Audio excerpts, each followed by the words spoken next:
আমি আজকে দেখাবো হচ্ছে কিভাবে ওয়ার্ডপ্রেসে নিউ ইমেজ অ্যাড করতে হয় এবং এখানে কমেন্ট করতে হয়।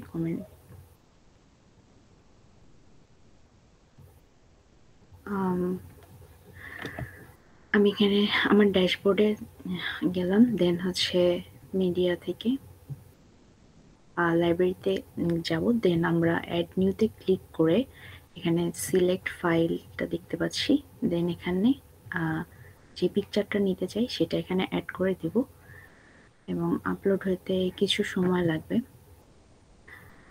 দেন আমরা এখানে পিকচারটাকে দেখতে পাচ্ছি, এখানে এডিটের অপশন আছে। এখানে পিকচারটা বড় মনে হলে আমরা এখান থেকে এটাকে ক্রপ করে নিব। ওকে, এটা ক্রপ করে দেন এখানে সেভে ক্লিক করলে এটা সেভ হয়ে যাবে। দেন আমরা এখান থেকে টাইটেলটাকে চেঞ্জ করে দিতে পারি, দেন ক্যাপশনে লিখতে পারি বিউটিফুল ইমেজ।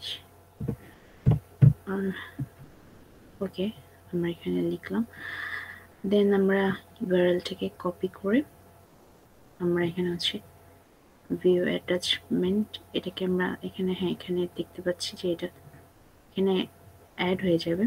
অ্যান্ড আমরা এখানে এটাকে আমরা এখানে কমেন্ট করতে পারবো। এখানে আমি নাইস লিখলাম, দেন এটা আমি ওকে এটা পোস্ট করলে এখানে দেখাচ্ছে যে পিকচার চলে আসছে, দেন এই যে এখানে কমেন্টও চলে আসছে। এই তো আমরা এখান থেকে আমরা হচ্ছে অ্যাড করতে পারি পিকচার এবং কমেন্ট করতে পারি। ধন্যবাদ।